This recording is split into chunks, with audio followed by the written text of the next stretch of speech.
Oke, assalamualaikum warahmatullahi wabarakatuh. Jumpa lagi di channel Superman H, masih dengan saya Muhammad Noviansah. Yang kali ini kita masih dalam pembahasan mengenai manajemen jaringan. Nah, ini merupakan video bagian kedua mengenai network provisioning gitu ya, sebuah tahap awal dalam merancang sebuah jaringan komputer.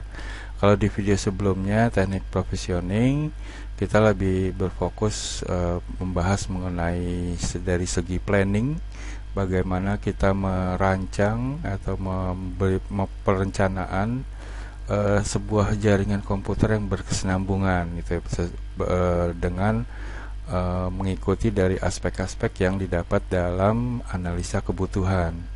Nah, di video kali ini juga masih tentang network provisioning, tapi kita akan lebih berfokus pada bagian kedua. Setelah planning, kita lakukan desain atau mendesain sebuah jaringan komputer sini. Oke, kita masuk ke materi kita. Yang pertama, kita lihat dalam melakukan desain jaringan, tentu kita perlu melakukan segmentasi jaringan nih, agar jaringan kita lebih memiliki traffic yang baik gitu ya. Oke, jadi sini perlu segmentasi jaringan dalam desain jaringan.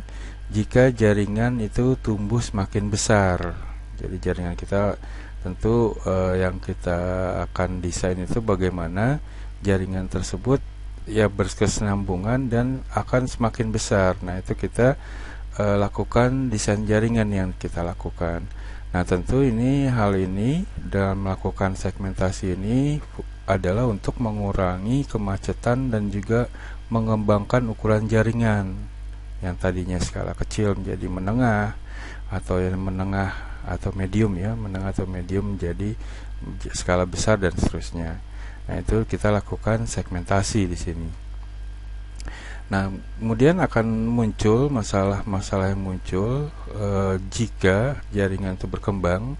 Yang pertama, traffic akan menjadi naik gitu, mengakibatkan transfer data menjadi lambat. Nah, itu masalah pertama yang biasanya akan muncul jika jaringan kita sering berjalan waktu akan berkembang.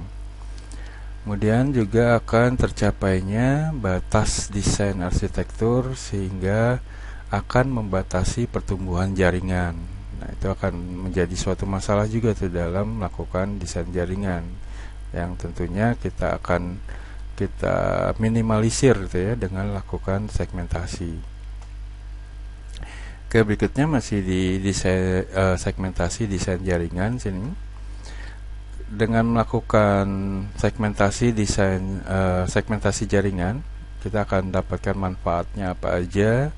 Yang pertama, pasti dia akan mengatasi batasan arsitektur. Jadi kita lakukan segmentasi, misalkan bisa di contoh-contoh di video kita berikutnya, sebelumnya ya, ada misalkan kita segmentasi per lantai atau per ruangan, atau bisa juga per divisi, atau juga berdasarkan peripheral. Nah, kita batasi itu ya. Nah, itu dengan melakukan segmentasi tentu akan mengatasi batasan arsitektur di jaringan komputer kita pastinya.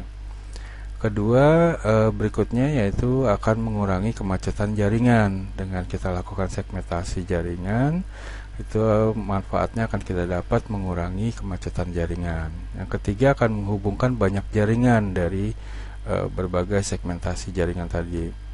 Kemudian juga akan menghubungkan jaringan yang berbeda. Nah, itu manfaat dari segmentasi jaringan.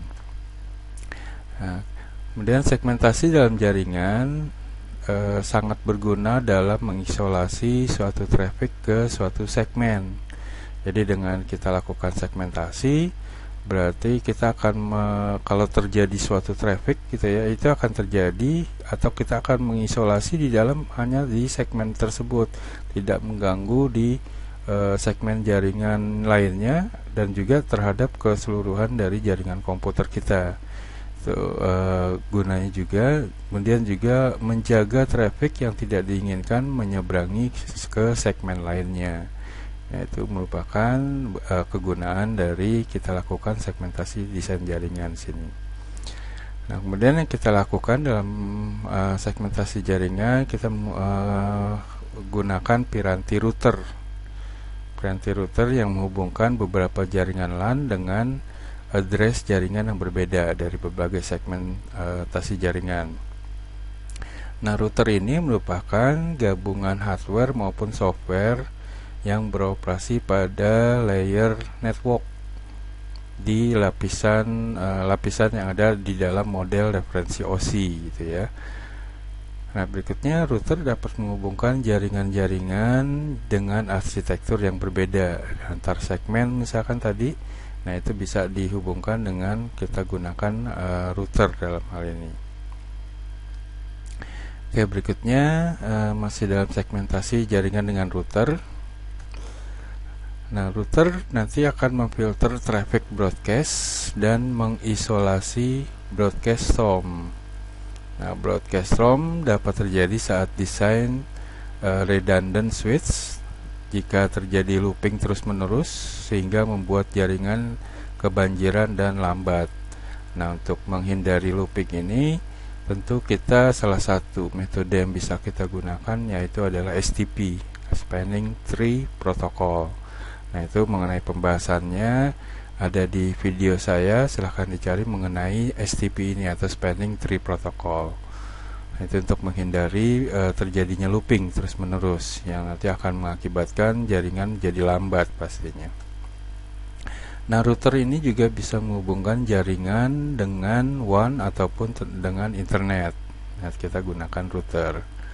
Nah, router juga bisa memberikan jalur-jalur yang berbeda-beda antara piranti-piranti dan juga bisa menawarkan fault tolerance dan load balancing. Nah, itu juga load balancing, fault tolerance juga ada di video saya dengan judul STP tadi, Spanning Tree Protocol. Nah, berikutnya router memiliki kemampuan yang tidak terdapat pada bridge atau switch seperti protokol SMTP yang digunakan untuk email, kemudian HTTP yang digunakan untuk browsing ya, ataupun FTP yang digunakan untuk protokol file transfer, ataupun juga yang boleh siapa aja yang boleh mengakses ataupun yang bisa diakses pada jaringan private. Nah, berikutnya juga dengan router juga bisa memfilter address jaringan mana saja yang boleh lewat. Jadi dengan router nanti bisa kita lakukan filtering ya, filtering terhadap IP address ataupun juga terhadap MAC address. Nah, itu bisa dilakukan yang dilakukan dengan router, nanti kita konfigurasinya. Oke, berikutnya akan kita bahas mengenai desain LAN di sini nih, Local Area Network. Jaringan LAN terdiri dari infrastruktur jaringan dalam suatu lokasi tunggal, gitu ya. LAN yang disebut dengan LAN, dia infrastrukturnya jaringannya di dalam suatu lokasi tunggal yang digunakan untuk memberikan layanan-layanan aplikasi jaringan. Nah, itu LAN di sini dalam hal ini.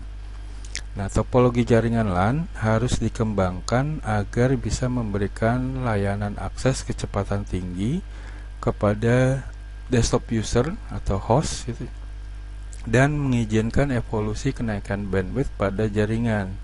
Nah, dalam hal ini yang berkesinambungan berarti jaringan LAN kita.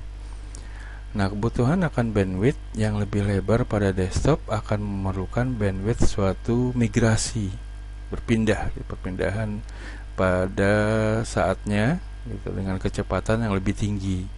Misalkan dari 10 Mbps kita migrasi menjadi 100 Mbps, atau dari Ethernet ke fast Ethernet, ataupun juga dari 100 Mbps ke gigabit, dari fast Ethernet ke gigabit Ethernet ya.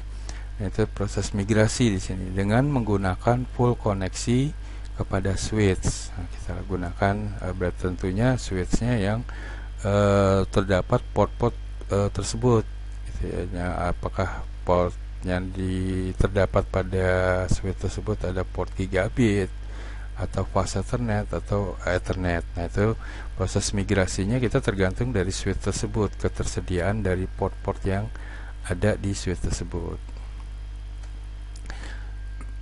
Oke, berikutnya topologi jaringan LAN.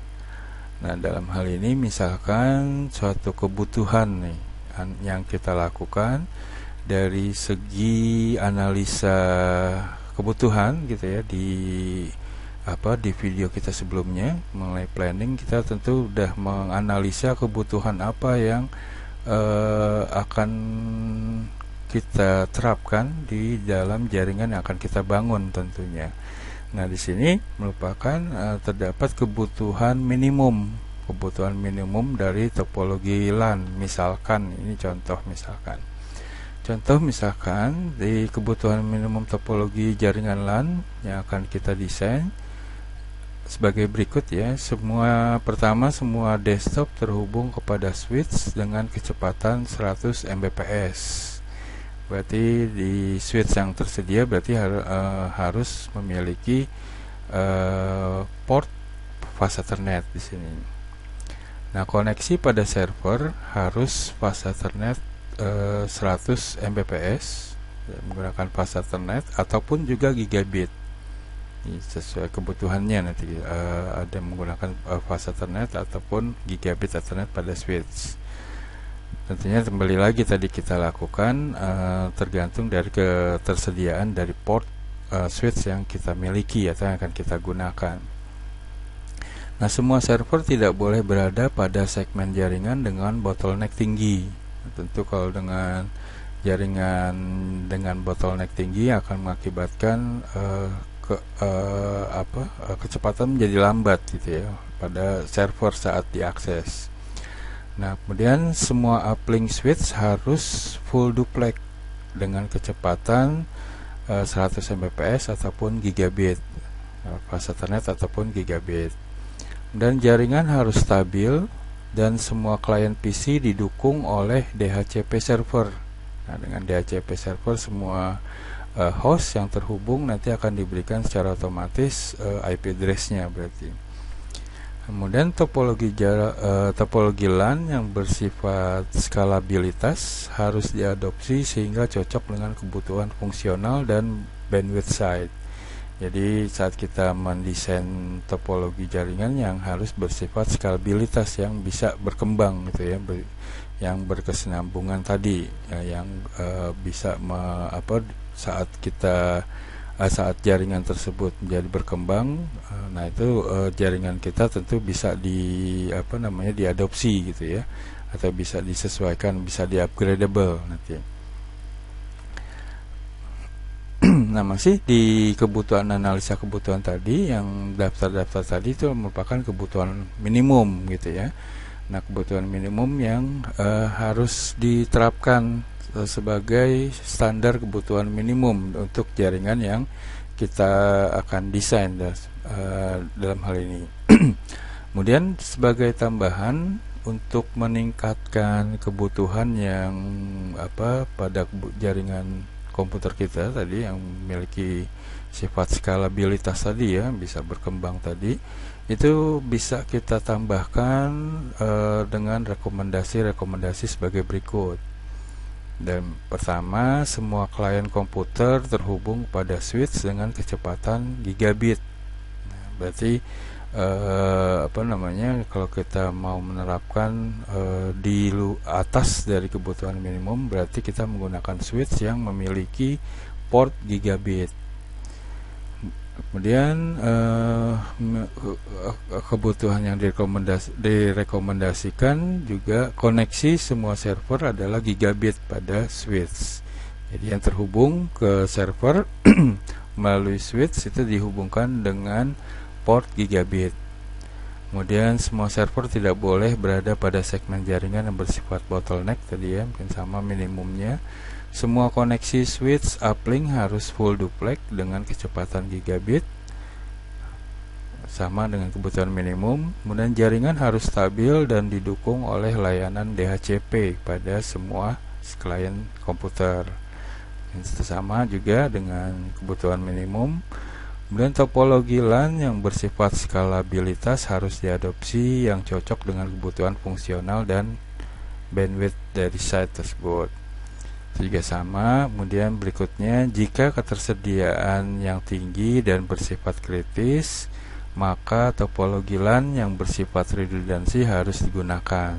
Jadi kita boleh tambahkan dalam topologi LAN tersebut kita penggunaan redundansi, kita penggunaan piranti atau perangkat-perangkat tambahan, misalkan seperti itu. Nah, itu untuk kebutuhan yang di atas dari kebutuhan minimum untuk jaringan komputer yang akan kita bangun di sini. Nah, itu rekomendasi-rekomendasinya. Nah, berikutnya masih di topologi jaringan LAN.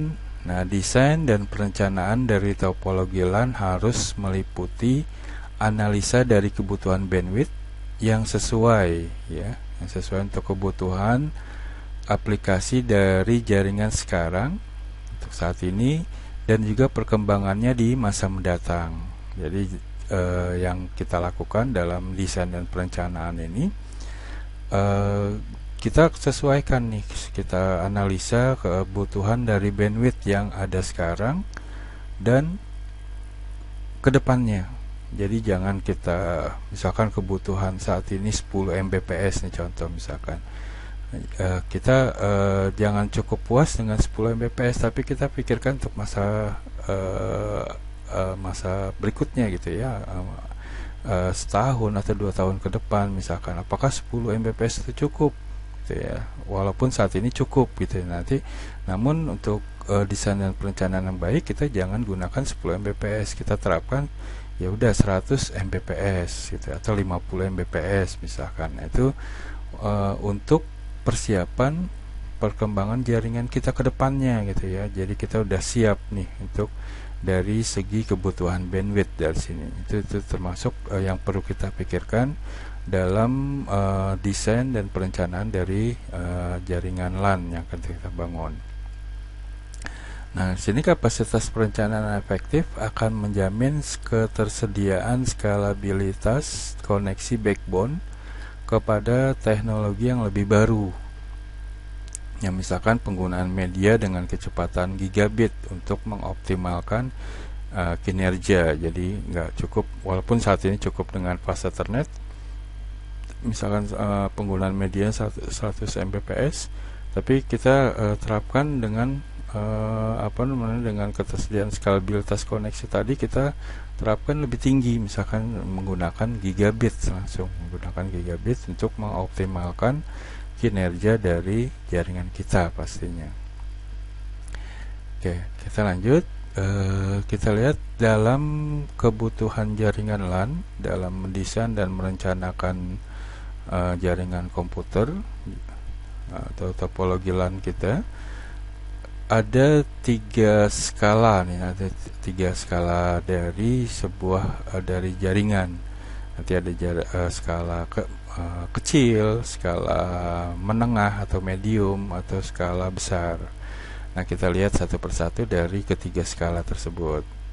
Yang pertama adalah jaringan LAN dengan berskala kecil. Nah, seperti apa jaringan berskala kecil? Nah, sini kebutuhan switch minimum adalah 100 Mbps. Semua komputer yang terhubung ke switch minimum adalah juga 100 Mbps. Begitu juga kalau kita menggunakan kebutuhan link ke server, juga minimum 100 Mbps. Nah, itu bisa dikatakan jaringan kita termasuk jaringan yang berskala kecil. Nah, bagaimana kalau jaringan kita yang berskala menengah nih? Jaringan LAN berskala menengah.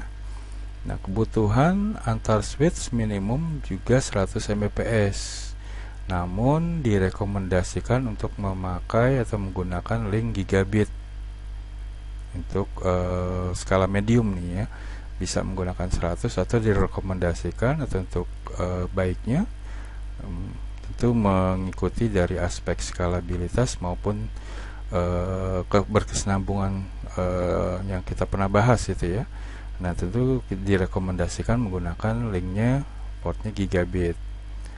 Nah, sementara untuk koneksi komputer ke switch minimumnya kita gunakan 100 Mbps, itu cukup dengan menggunakan port fast Ethernet.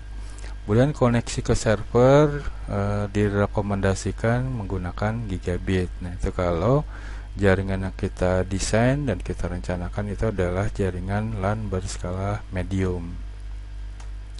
Oke, berikutnya yang jaringan yang ada gitu ya, merupakan jaringan LAN berskala besar. Nah, ini bagaimana kalau kita kebutuhan apa aja yang kita akan terapkan dalam desain dan planning atau perencanaan dari jaringan LAN kita. Nah, sini jaringan LAN berskala besar harus dibuat sistem redundansi gitu ya. Kalau kita membangun sebuah jaringan berskala besar, nah ada baiknya kita menggunakan sistem redundansi nih gitu, dengan menggunakan backup ataupun juga menggunakan load balancing gitu ya, dengan menggunakan 2 router dan sebagainya. Nah, kita lakukan sistem redundansi nih, karena kalau sudah dikatakan jaringan berskala besar, ini tidak ada istilah downtime lagi, harus selalu nyala 24 jam sehari, misalkan 24 jam sehari dalam seminggu itu harus menyala terus. Nah, itu untuk menyikapi terjadinya downtime untuk jaringan LAN berskala besar, kita gunakan sistem redundansi nih untuk koneksi antar switch. Bisa juga koneksi ke semua server harus dibuat redundansi agar saat satu jalur tadi misalkan terputus atau mengalami gangguan, nah itu akan di backup melalui channel redundansi yang kita lakukan. Karena tadi jaringan berskala besar itu nggak ada istilah kita mengenal downtime, dia harus menyala terus. Nah, kemudian semua switch yang dibuat link redundansi harus menggunakan spanning tree protocol enable, jadi menggunakan untuk menghindari terjadinya looping tadi ya, dan juga agar terhindar dari broadcast storm. Nah, broadcast storm nanti bisa kita terapkan, misalkan menerapkan penggunaan segmentasi tadi dengan menggunakan subnetting yang akan kita bahas di video ini berikutnya. Oke, berikutnya kita lihat kebutuhan jaringan LAN masih. Nah, di sini kita lihat kebutuhan redundansi tidak hanya diberikan kepada koneksi antar switch dan server, koneksi ke jaringan WAN pun diberikan koneksi redundansi sehingga tidak ada satupun titik kegagalan tunggal. Nah, ini juga misalkan misalkan kita bisa juga redundansi menggunakan 2 ISP gitu ya, dengan menggunakan 2 router master dan router backup cadangan. Nah, itu nanti akan karena tadi kebutuhan jaringan skala besar gitu ya, dia tidak ada istilah downtime. Jadi misalkan terjadi putus koneksi dari satu ISP, ini akan ada link untuk meneruskan menggunakan ISP kedua secara otomatis. Nah, itu kebutuhan redundansi tadi terhadap koneksi WAN ataupun internet. Begitu juga aplikasi yang sangat kritis yang tidak mengizinkan suatu downtime sekecil apapun. Tadi ini berarti skala besar ataupun juga sebenarnya skala menengah dan kecil juga nggak boleh ada kita izinkan adanya downtime gitu ya, servernya mati dan jaringannya mati dan sebagainya. Tentu kita harus dibuat suatu sistem cluster yang memadai. Nah, dalam hal ini penggunaan pemantau jaringan harus juga dilakukan cara yang sangat bagus sehingga terdeteksinya setiap kegagalan titik jaringan. Nah, salah satunya pemantau jaringan bisa menggunakan SMNP ya. Nah, itu akan kita bahas di video kita berikutnya nanti. Nah, itu bagaimana jaringan kita seorang manajer akan memantau jaringan tersebut. Jika satu kegagalan, dia akan mendeteksi dan juga mungkin akan memberikan alert atau peringatan untuk memberitahu kalau terjadi suatu kegagalan di dalam suatu titik atau node di dalam suatu jaringan. Kemudian penggunaan aplikasi yang menekan bandwidth yang sangat intensif akan menjadi sangat tidak responsif. Nah, ini tentu dalam penggunaan jaringan kita, kita mungkin juga kita bisa pertimbangkan penggunaan aplikasi-aplikasi yang bisa menekan atau menggunakan bandwidth yang besar. Nah, itu bisa kita kurangi dari penggunaan dari aplikasi tersebut, atau mungkin kita bisa mencari aplikasi lain yang tidak banyak memakan bandwidth, nah, yang tentu akan mengakibatkan traffic yang tinggi gitu ya kalau digunakan penggunaan aplikasi tersebut, apalagi digunakan oleh banyak user misalkan. Nah, dengan tidak memberikan faktor redundansi ke dalam misi kritis jaringan yang sangat besar, setiap titik kegagalan akan menjadi downtime sistem yang merugikan dalam kelangsungan bisnis organisasi. Nah, tentu hal ini akan mengakibatkan kerugian tadi ya. Jadi kalau tidak kita terapkan di dalam jaringan kita, apalagi yang berskala besar, yang tentunya akan mengakibatkan sistem kita mungkin menjadi down. Nah, kalau down, perusahaan tersebut atau bisnis organisasi tersebut tentu akan merugi. Misalkan misalkan jaringan yang ada atau server di misalkan marketplace yang terkenal lah, misalkan yang yang depannya S atau T gitu ya. Nah, itu kalau terjadi kegagalan atau sistem jaringannya dia terjadi downtime 1 menit aja misalkan, tentu akan merugikan gitu ya, merugikan dari perusahaan tersebut. Banyak mungkin transaksi-transaksi yang gagal gitu ya. Nah, tentu akan merugikan perusahaan tersebut. Nah, itu makanya dalam hal ini perlu kita lakukan sistem redundansi nih di dalam sistem jaringan komputer kita, pastinya yang kita bangun dalam hal ini, yang kita desain dan kita rencanakan. Nah, kemudian kita lihat infrastruktur jaringan. Nah, infrastruktur jaringan merupakan sekumpulan komponen-komponen fisikal dan logikal yang memberikan fondasi terhadap konektivitas, keamanan, routing, manajemen, akses, dan berbagai macam fitur jaringan. Itu merupakan maksud dari infrastruktur jaringan. Nah, infrastruktur jaringan terdiri dari perpaduan banyak teknologi maupun sistem yang kita padu-padankan gitu ya, yang ada di dalam infrastruktur suatu jaringan. Oke, berikutnya kita lihat bagaimana memahami infrastruktur jaringan komputer dalam desain. Di dalam infrastruktur jaringan tentu tadi ada infrastruktur fisikal maupun infrastruktur logikal ya. Oke, yang pertama kita lihat infrastruktur fisik atau fisikal. Nah, ini merupakan semua komponen fisik suatu jaringan, baik itu perangkat kabel, hostnya, atau peripheral lainnya, misalnya, atau piranti lainnya gitu ya, seperti router, switch, dan lain sebagainya. Itu merupakan infrastruktur fisik di sini. Termasuk juga masalah pengkabelan. Nah, pengkabelan sini yaitu kabel jaringan yang sesuai dengan topologi yang digunakan. Nah, misalkan jika dalam jaringan kita memakai backbone gigabit Ethernet, maka sudah seharusnya yang kita gunakan kabel UTP atau STP itu yang memiliki kategori minimal 5E. Boleh yang kategori 6E misalkan. Nah, itu minimal Cat 5E ini yang kita gunakan karena dia sudah bisa mendukung speed dari gigabit. Nah, kemudian semua piranti jaringan seperti router memungkinkan komunikasi antar jaringan lokal yang berbeda segmen gitu ya, dengan penggunaan router sini. Kemudian switch dan bridge yang memungkinkan host terhubung ke dalam jaringan. Kemudian server dan juga host-host yang ada yang terkoneksi di dalam jaringan LAN kita.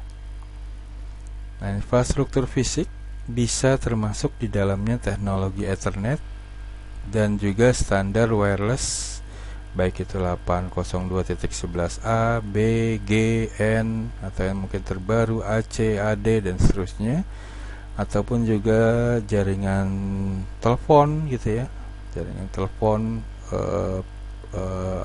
mungkin kalau di Indonesia ada jaringan telepon Telkom ya, PSTN, yang digunakan dengan ADSL misalkan, ataupun menggunakan asynchronous transfer mode ATM, ataupun juga semua metode komunikasi dan jaringan fisiknya, bisa misalkan VSAT menggunakan satelit dan lain sebagainya, itu juga termasuk dari infrastruktur fisik. Kemudian berikutnya infrastruktur logical. Infrastruktur logical merupakan komposisi dari banyak elemen-elemen software bersifat logical ya, elemen-elemen software yang menghubungkan, memanage, dan mengamankan host pada jaringan. Apa aja termasuk infrastruktur jaringan? Contohnya yaitu DNS atau Domain Name System. Nah, sini merupakan sistem untuk memberikan resolusi name dari permintaan solusi name dari permintaan klien. Jadi dalam hal ini tentu kita mengetahui bagaimana kita mengetikkan misalkan www.google.com gitu ya. Kita tinggal dengan adanya DNS kita tinggal mengetikkan www.google.com aja tanpa kita memasukkan IP address. Padahal sebagaimana kita ketahui dalam komunikasi antar jaringan itu ya, dari komputer kita ke contohnya tadi ke Google server, nah itu menggunakan alamat IP. Namun kita nggak perlu memasukkan alamat IP dengan adanya domain name system ini. Berikutnya ada directory service. Nah, directory service ini merupakan layanan directory untuk proses mengotentifikasi maupun otorisasi user untuk masuk dan menggunakan resource jaringan dengan menggunakan proses autentikasi gitu ya, dengan memberikan username dan password, dan setelah masuk user tadi kita bedakan proses otorisasinya ya, autentikasinya, otorisasi untuk bisa dia mengakses kemana aja misalkan. Nah, itu termasuk di dalam infrastruktur logical, dalam hal ini directory service. Berikutnya masih di infrastruktur logical, yaitu protokol-protokol jaringan seperti TCP/IP. Merupakan protokol yang sangat populer dan paling banyak digunakan sebagai protokol jaringan dari platform, baik yang berplatform Windows, Linux, Unix, dan sebagainya. Nah, itu merupakan infrastruktur logical di sini. Berikutnya terhadap infrastruktur jaringan,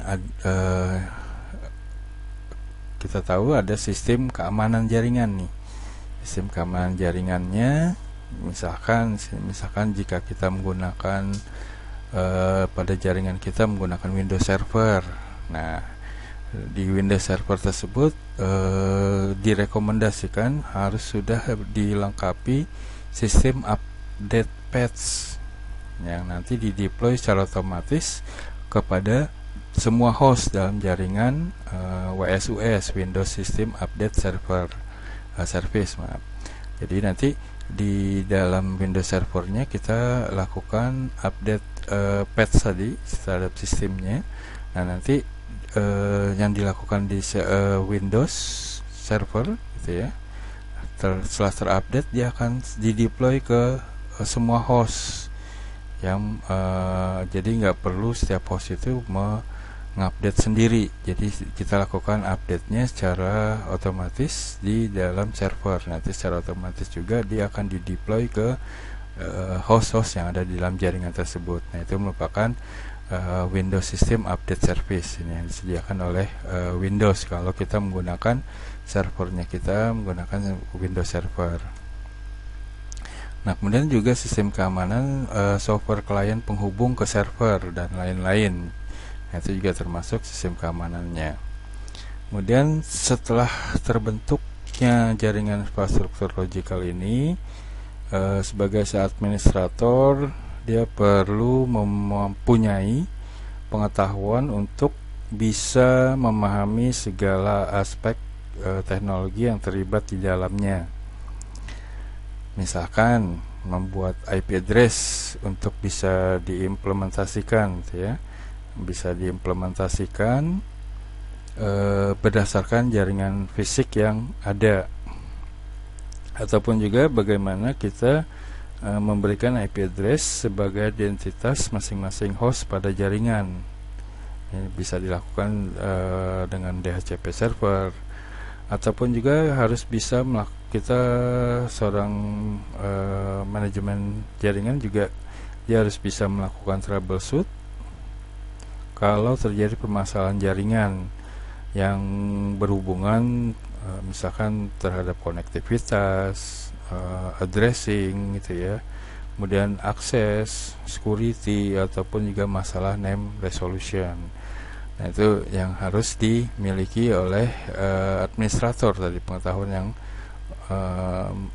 memahami segala aspek teknologi di dalamnya. Oke, berikutnya desain LAN. Nah, desain LAN di sini meliputi perencanaan fisik, meliputi media yang digunakan bersama, baik itu tadi Ethernet atau wireless LAN, atau penggunaan ADSL atau ATM tadi, atau VSAT tadi yang sudah dijelaskan di depan sebelumnya.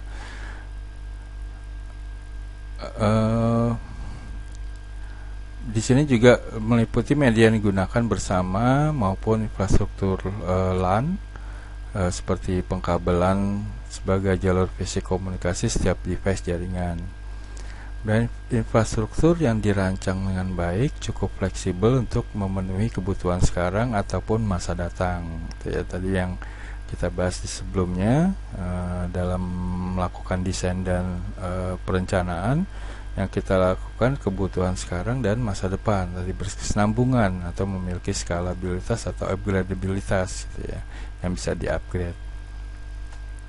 Nah, kemudian dalam desain LAN tadi ya, yang kita lakukan dalam segmentasi, kita berdasarkan IP address dan subnetting nih. Nah, kita lihat mereview lagi apa yang disebut dengan IP address. Nah, IP address ini dari strukturnya, mungkin IP address versi 4 ya di sini ya, terdiri dari dua bagian, yaitu network ID maupun host ID. Nah, network ID menunjukkan nomor network, host ID mengidentifikasikan dalam identitas dalam satu network. Kalau misalkan contoh IP address 192.168.10.10 itu kelas C. Yang mana yang network ID? Yang network ID adalah 192.168.10. Sedangkan host ID-nya yaitu 10 di angka IP yang terakhir tadi. Nah, itu sebagai host ID-nya. Nah, host ID ini bersifat unik untuk satu network gitu ya. Jadi masing-masing host melalui IP address, host ID-nya nggak boleh sama. Walaupun network ID-nya boleh sama gitu ya, tapi host ID-nya nggak boleh sama. Misalkan dalam jaringan tadi 192.168.10.10, komputer satunya lagi 192.168.10.11. Nah, itu boleh karena host ID-nya berbeda. Walaupun network ID-nya tadi 192.168.10-nya sama ya misalkan. Nah, untuk mengefisiensikan alokasi IP address yang kita gunakan, kita bisa menggunakan sistem subnetting. Nah, ini subnetting ini yaitu apa? Subnetting proses memecah satu kelas IP address menjadi beberapa subnet dengan jumlah host yang lebih sedikit. Misalkan contohnya IP kelas C, misalkan 192.168.10 dari titik 1 sampai titik 254, itu IP yang tersedia sebanyak 254 host yang tersedia. Namun dengan kita melakukan subnetting akan kita dirubah, jadi enggak dalam satu network bukan terdiri dari 254 lagi, 254 host lagi, tapi bisa sudah berubah menjadi misalkan menjadi hostnya menjadi maksimum 30 ataupun 62 dan sebagainya. Nah, itu kita lakukan subnetting.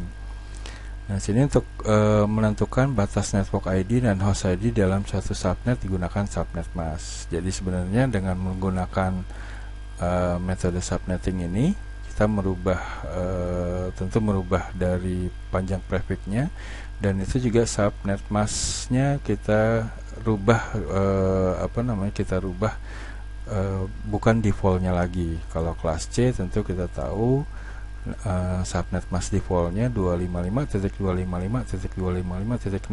Nah, dengan menggunakan subnetting kita rubah tuh di di angka terakhir dari IP address tersebut